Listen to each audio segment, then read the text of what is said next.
Hi guys, welcome back to my YouTube channel. तो आज मैं आपके साथ शेयर करने वाली हूँ योर कंप्लीट प्लान, जिसके अंदर आपकी एक एक चीज़ कवर होगी कि क्या टाइम टेबल होगा, क्या बुक्स फॉलो होंगी, क्या आपको किस सब्जेक्ट में कैसे पढ़ना है।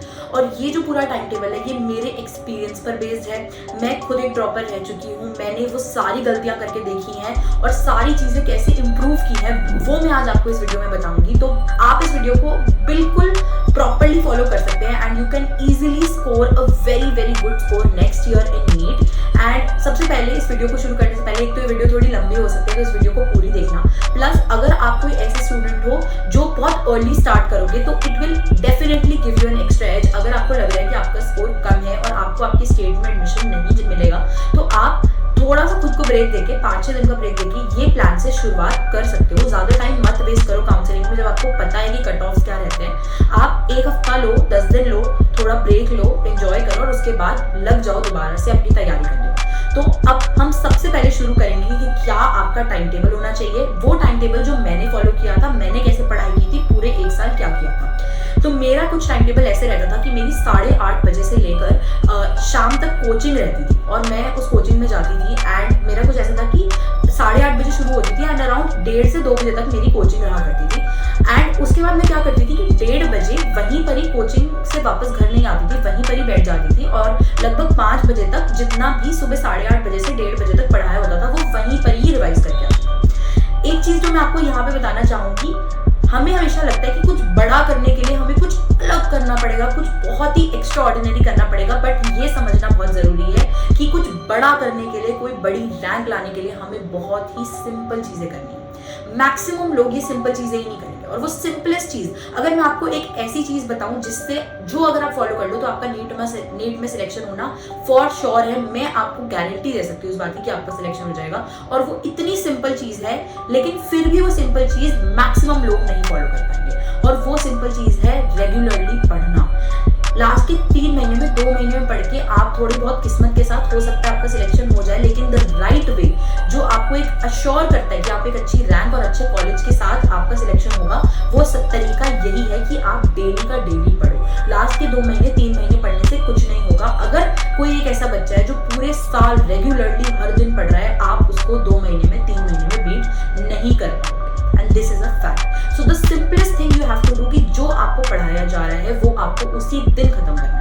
अगर आप वो चीज़ उसी दिन खत्म करोगे तो आपका कभी भी कोई भी टेस्ट होगा, चाहे वो कोचिंग में हो चाहे आप ऑनलाइन कर रहे हो तो उसमें, तो आपका कभी बैकलॉग नहीं होगा। आपका कोई भी टेस्ट आ रहा होगा, वो चैप्टर्स आप पहले ही पढ़ चुके होगे, वो टॉपिक्स आप कर चुके होगे, तो आपके ऊपर एक एक्स्ट्रा प्रेशर नहीं होगा कि मेरा कोचिंग का टेस्ट भी है और मेरे को जो आज पढ़ा है क्लास में वो भी है, तो अब मैं क्या करूँगा। ये बहुत दिक्कत होती है। तो जो आपको जिस दिन पढ़ाया उस दिन वही रिवाइज करो, आपका टेस्ट का ऑटोमेटिकली शेड्यूल आपका प्रॉपर ही चलेगा। तो इसलिए this is the first learning that you have to do. Study whatever you have been taught in your class. अपने नोट्स अच्छे से उसी दिन रिवाइज करो। तो मैं 5 बजे तक वहीं बैठी रहती थी और मैं अपने 3-4 घंटे उस दिन जो पढ़ाया है वो सारा नोट्स रिवाइज करती थी पहले, उसके बाद उसके कुछ क्वेश्चंस भी कर लेती थी जितने मैं 5 बजे तक कर पाती थी। फिर मैं घर आती थी 5 बजे एंड उसके बाद मैं आके चाय वगैरह पी, थोड़ा ब्रेक लिया एंड उसके बाद मैं 1 घंटे का थोड़ा बहुत क्वेश्चंस कभी कर लिए, कुछ कर लिया। And usually I used to go to a gym, जो मैं 1 घंटा अपनी फिजिकल एक्टिविटी के लिए मेरा था ही कि मुझे 1 घंटा करना ही है। चाहे आप पार्क, अगर आप जिम नहीं जा रहे तो आप पार्क या कुछ भी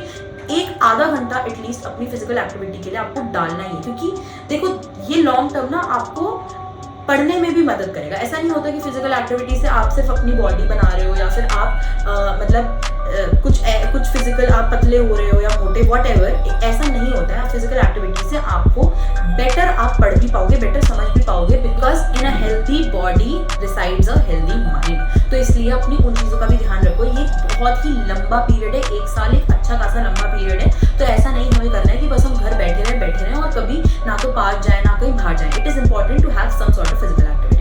तो ये मेरे शेड्यूल में था। उसके बाद मैं आती थी, डिनर किया, उसके बाद मैं अराउंड 2 से 3 घंटे अपना क्वेश्चंस प्रैक्टिस किया करती थी। तो जो भी मेरे टॉपिक्स मैं सुबह रिवाइज कर चुकी थी उसके क्वेश्चंस मैं रात को प्रैक्टिस करती थी। So this was my schedule. And देखो, आप ब्रेक्स लो बीच में, आप बाहर भी जाओ बीच में, लेकिन आपका जो शेड्यूल है ना that needs to be fixed. ऐसा नहीं होना चाहिए कि आपका आप ट्यूसडे को आपको किसी ने बोल दिया चल आज पार्टी करने चलते हैं, तो आप आपने उस दिन की पढ़ाई छोड़ दी और पार्टी करने चले। यू हैव टू से नो। आपको आपको सीखना पड़ेगा नो बोलना। और मैंने ये सबसे बड़ी चीज़ सीखी थी अपने ड्रॉप ईयर में। जब मैं पहले तैयारी करती थी, मेरे पेरेंट्स मुझे कहते थे आज डिनर करने चलते हैं, मूवी देखने चलते हैं, बोलती थी चलो चलते हैं। लेकिन जब मैं ड्रॉप ईयर में आई तो मैंने लिटरली अपने पेरेंट्स को बोल रखा था कि अगर आप मेरे से एक बार पूछो और मैं एक बार आपको मना कर दूं तो मेरे से दूसरी बार पूछने मत आना कि चल रहा है या नहीं चल रहा है। तो मेरा दिमाग में वो इतना फिक्स था कि मुझे जो मेरा शेड्यूल है फॉलो करना ही करना है। एक दिन सैटरडे संडे को जिस दिन मेरी छुट्टी हुआ करती थी कोचिंग की, उस दिन मैं अपने घर वालों के साथ जाती थी। एंड इनफैक्ट मैंने मूवीज भी देखी है उस टाइम पे, सब कुछ किया। लेकिन मुझे पता होता था कि मेरे पास एक दिन है उस छुट्टी का, या ऑल्टरनेट डे हर 15 डेज में मैं एक बार कहीं घूमने बाहर चली जाती थी, पेरेंट्स के साथ चली जाती थी, दोस्तों के साथ जा सकती थी। लेकिन आपका entire schedule needs to be fixed. ऐसा नहीं होना चाहिए कोई आपको कभी भी कुछ भी कह रहा है और आप जाए जा रहे हो। तो आपको अपना डेली का शेड्यूल फिक्स करना है, and that is what matters. जो आप 2 महीने में करोगे 3 महीने में सब पढ़ेंगे। जो अभी पढ़ रहा है ना सिलेक्शन, उसका होने के ज्यादा चांस है, और वही आपको बनना है। तो रेगुलरली रहो, दिस इज द की। मतलब मैं कहूंगी अगर मेरे से कोई पूछे कोई एक चीज बता दो जिससे नीट में सिलेक्शन होगा, तो this is that one thing, if you do you can get selected. ठीक है, तो आपको रेगुलरली पढ़ना है। अब बात आ जाती है कि आपको क्या बुक्स फॉलो करनी है। Always keep this in your head, less is more. ये अगर फॉर्मूला फॉलो कर लिया, लाइफ में सुखी हो जाओगे। आपको फोमो से आप बचोगे। देखो मैं अभी एक मेडिकल स्टूडेंट हूँ और मैंने यहाँ पे अपनी कॉलेज में भी अपने आसपास वाले बच्चों को भी देखा है करते हुए कि हर कोई इतना फोमो में है ना आजकल की उसने ये कर लिया तो मैं भी कर लूँ, उसने ये वाली कोचिंग से कर लिया तो मैं भी कर लूँ, उसने ये मॉड्यूल कर लिया तो मैं भी कर लूँ।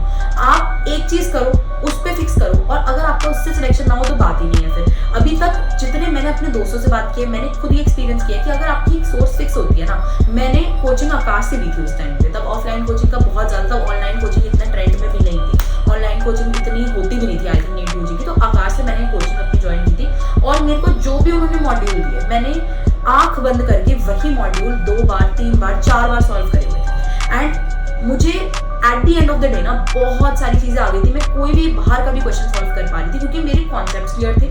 मैंने एक लिमिटेड सेट ऑफ क्वेश्चंस बहुत अच्छे से प्रैक्टिस किए हुए थे, मुझे सारे तरीके पता थे कि ये क्वेश्चन आएगा तो ऐसे, ये क्वेश्चन आएगा तो ऐसे। वही अगर मैं 1000 क्वेश्चन कर लेती, मैं 4 बुक से कर लेती और एक भी बुक रिवाइज ना कर पाती, एक भी बार क्वेश्चन में डाउट ना देख पाती, एक भी अपने स्टार मार्क वाले क्वेश्चन नहीं देख पाती, तो उन 4 बुक्स का भी कोई फायदा नहीं होता। तो कोई भी एक बुक उठाओ, उसको 5 बार कर लो और उसके बाद कोई भी क्वेश्चन सॉल्व करके देखना, अगर नहीं होगा तो बात है। एंड ये मैं अपने एक्सपीरियंस से बता रही हूँ। अब आप बोलोगे कि बहुत सारे टॉपर्स हैं जो कहते हैं ये भी बुक करो, वो भी करो, ये भी करता हूँ मैं। वो करते होंगे ये बुक, पर वो तब करते होंगे जब वो एक बुक कर चुके हैं, इतने अच्छे से कर चुके हैं कि उसमें से कोई भी क्वेश्चन मैं अगर उनको पूछूं तो वो बता देंगे, तब वो दूसरी बुक करते हैं। और हम लोग क्या करते हैं कि हम लोग ना एक बुक में से 20 क्वेश्चन करेंगे, दूसरे में से 30 करेंगे, तीसरे में से 40 करेंगे और कभी रिवाइज नहीं करेंगे।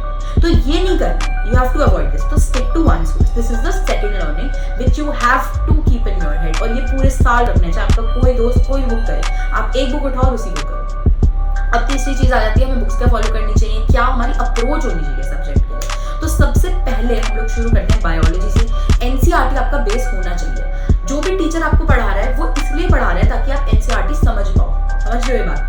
आपको ये देखना है कि अगर मेरे को टीचर कॉन्सेप्ट समझा रहा है ना ह्यूमन फिजियो का, तो वो इसलिए समझा रहा है ताकि मैं एनसीईआरटी में क्या लिखा है वो समझ पाऊँ। समझ रहे हो? तो आपको उसी को ही बेस बना के चलना है कि आप समझो, अपने नोट्स बनाओ, कॉन्सेप्ट्स बनाओ और फिर उससे एनसीईआरटी समझो। But the base has to be NCERT. और बायो में आपको शुरू से ही मेहनत करनी है। ये नहीं सोचना कि एंड में हम रट के कर लेंगे, नहीं कर पाओगे, रट के नहीं कर पाओगे। बायो को इतना हल्के में नहीं लेना है। जो आपका 50% पेपर कॉन्स्टिट्यूट कर रहा है उसको इतने हल्के में नहीं ले सकते हो। तो आपको बायो शुरू से ही स्ट्रॉन्ग रखनी है, याद रखनी है चीजें, कोशिश करनी है। साथ में जैसे ही कोई चैप्टर खत्म हुआ, आप अपना जो भी आपको नोट्स बनाया है पहले उसको रिवाइज करो, एनसीईआरटी अच्छे से पढ़ो। एनसीईआरटी जितनी बार पढ़ो उतनी बार कम है। हर बार पढ़ोगे हर बार नई चीज मिलेगी। And that I can like assure you कि ये होता है। एंड तक आपको होगा कि यार ये पॉइंट तो मैंने कभी देखा ही नहीं, ऐसा भी होगा। तो ये करो। और तीसरा प्रीवियस ईयर क्वेश्चंस और क्वेश्चंस भी सॉल्व करो। कोई एक अच्छी बुक उठाओ, उससे क्वेश्चन सॉल्व करो। That is enough for bio. Chemistry की बात करते हैं तो केमिस्ट्री में ऑर्गेनिक, इनऑर्गेनिक, फिजिकल है। ऑर्गेनिक इनऑर्गेनिक की कहीं ना कहीं अप्रोच थोड़ी बायो जैसी रहती है। बायो जैसी एज इन की मतलब हम ये बोलेंगे कि उसमें आपको बहुत ज्यादा स्कोरिंग है, बहुत सारी चीजें जो आपको अगर याद है, पता है तो सही है, नहीं है तो गलत है आंसर। तो इसलिए आपको उन पे ध्यान देना है, उनको अच्छे से करना है, नोट्स प्रॉपर बनाओ। उसके बाद एनसीईआरटी, अभी आपके पास टाइम है, पढ़ो NCERT. It is important to read NCERT for at least for organic inorganic. Read करो एक बार and solve questions, previous year questions अच्छे से। फिर उसके बाद आ जाती है फिजिकल केमिस्ट्री और फिजिक्स की। तो उसमें आपके न्यूमेरिकल्स हैं, फॉर्मूलाज हैं। शुरू से ही अपनी फॉर्मूला बुक बना कर चलना। फॉर्मूला बुक आपके पास होनी चाहिए, ठीक है? उसके अंदर अपने फॉर्मूलाज लिखो, प्रॉपरली लिखो ताकि एंड में आपके लिए रिविजन करना ईजी है। साथ में concepts banana is very very important. जितने नोट्स में आपके टीचर आपको फॉर्मूलाज लिखवा रहे हैं, जितने क्वेश्चंस करवा रहे हैं, उनको नोट्स वाले क्वेश्चंस को अच्छे से करके देखो, एग्जाम्पल प्रॉब्लम्स को अच्छे से करके देखो, और कोई भी एक एक बुक फॉलो कर लो, एक एक बुक उठा लो। अगर आप चाहोगे तो मैं प्रॉपर एक बुक्स के लिए भी वीडियो बना दूंगी कि आपको कौन सी बुक्स फॉलो करनी चाहिए। वैसे एक एक आप वो उठा लो बुक, और उसी को ही पूरे साल सॉल्व करो। जो आपके डाउट क्वेश्चंस हैं, जो आप क्वेश्चन गलत करते हो, उनको स्टार मार्क करके रखना, ताकि आप एंड में उसको रिवाइज कर पाओ। स्टार मार्क करना, हाईलाइट करना इज वेरी वेरी इंपॉर्टेंट। तो this is your strategy for physics, chemistry, biology. ये वीडियो ऑलरेडी बहुत लंबा हो चुका है, but I just wanted to explain you everything. घबराना नहीं है, डरना नहीं है। दिस इज द टाइम जब आपको लाइफ सबसे ज्यादा स्ट्रांग बना रही है, और आपके अंदर इतना करेज है। अगर आप ड्रॉप कर रहे हो ना, तो यू हैव दैट करेज कि आप अपने सपनों को पूरा करने के लिए ना सब कुछ छोड़ने के लिए भी रेडी हो। So you should be proud of that, confident रहो। और अगर आप जेन्युइनली 1 साल दिल से मेहनत कर लेते हो, तो आपका आपको सिलेक्शन से कोई भी नहीं रोक सकता है, and that is a fact. अगर आप डेली सेल्फ स्टडी करते हो, डेली पूरी शिद्दत के साथ पढ़ाई करते हो, रेगुलर रहते हो, तो आपका सिलेक्शन हो सकता है। कोई भी ज़्यादा इंटेलिजेंट कम इंटेलिजेंट नहीं होता। अगर आप मेहनती हो, hard work beats talent when talent doesn't work hard. तो आपका हार्ड वर्क हर उस बच्चे को, टैलेंट को भी बीट कर सकता है, लेकिन आपको हार्ड वर्क करना है, आपको स्मार्ट वर्क करना है, regular. Stay happy, stay healthy and study smart. See you guys. अगर वीडियो जेन्युइनली अच्छी लगी हो, प्लीज चैनल को सब्सक्राइब कर देना। टेलीग्राम चैनल ज्वाइन कर सकते हो मेरा, इंस्टाग्राम पे मुझे फॉलो कर सकते हो। सी यू गाइस, स्टे हैप्पी।